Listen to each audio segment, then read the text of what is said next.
দৈনন্দিন জীবনে অনেক অভ্যাস কিংবা বদঅভ্যাস যাই বলি কিংবা অনেক খাদ্যাভ্যাস এসবের কারণে কিন্তু আমাদের স্পার্ম কাউন্ট কিংবা বীর্যের সংখ্যা একেবারেই কমে যায় পুরুষদের। এগুলি আমরা অনেকে জেনে করি, অনেকে আবার না জেনে কিংবা না বুঝেই করি। আমি doctor Mehran Hossain, dermatologist and sexologist, আজকে আপনাদের সাথে এই গুরুত্বপূর্ণ এবং খুব ইম্পর্টেন্ট একটা এই টপিকটা নিয়ে আমরা ডিসকাস করব। আমাদের বেশ কিছু অভ্যাস বা বদঅভ্যাসের কারণে কিন্তু আমরা পুরুষত্ব হারিয়ে ফেলি। আবার অনেকেই দেখা যাচ্ছে যে আমরা ফার্টাইলিটি বা যেটাকে বলি যে ইম্পোটেন্সি ডেভেলপ করি। অনেকের আবার বাচ্চা কাচ্চা হতে চায় না। তো সুতরাং এই প্রত্যেকটা অভ্যাস কিন্তু আমাদের না জানা কিংবা না বোঝার কারণেই হয়ে থাকে। আমি একে একে শুরু করি। যেমন অনেকেই আমরা দেখা যাচ্ছে যে প্রচন্ড দুশ্চিন্তা করি কিংবা ঠিক মতো ঘুমাই না, কারণে অকারণে কাজের চাপে অনেক কারণে দুশ্চিন্তা করি। আপনি কি জানেন, দুশ্চিন্তা করলে আমাদের স্ট্রেস বা কর্টিসল হরমোনটা অনেক বেড়ে যায়। কর্টিসল হরমোন বাড়লে দেখা যায় যে আমাদের যে পুরুষের যে হরমোনগুলো রয়েছে টেস্টোস্টেরন, সেটা কমতে থাকে। এছাড়াও তাদের দেখা যাচ্ছে যে স্পার্ম কাউন্টও কমে যায়। তো সুতরাং আমরা দেখা যাচ্ছে টেনশন করছি দিনের পর দিন, মাসের পর মাস কিংবা বছরের পর বছর।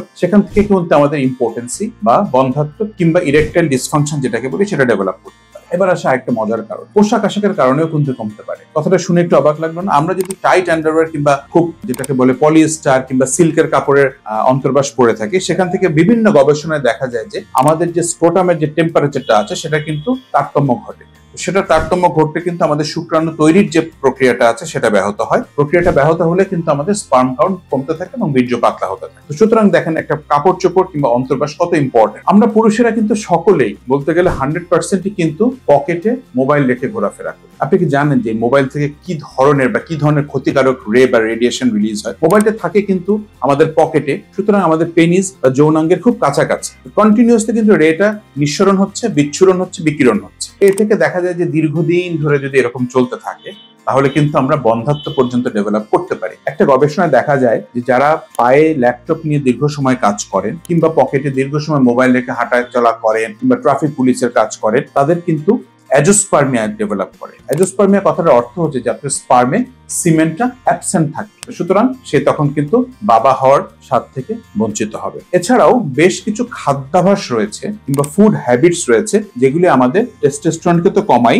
এবং স্পার্ম কাউন্টও কিন্তু অনেক কমিয়ে দেয়। আমি খুব সহজে যদি বলতে চাই তাহলে বলি যে হোয়াইট পয়জনস লাইক অতিরিক্ত সল্ট এবং অতিরিক্ত সুগার মানে কিন্তু যে আমরা মিষ্টি খাচ্ছি সেটা না। আপনি যে ভাত খাচ্ছেন সেটাও কিন্তু একটা সুগার মানে আমরা যেটা মিন করি সেটা হচ্ছে বা যেটা বোঝাই সেটা হচ্ছে কার্বোহাইড্রেটস।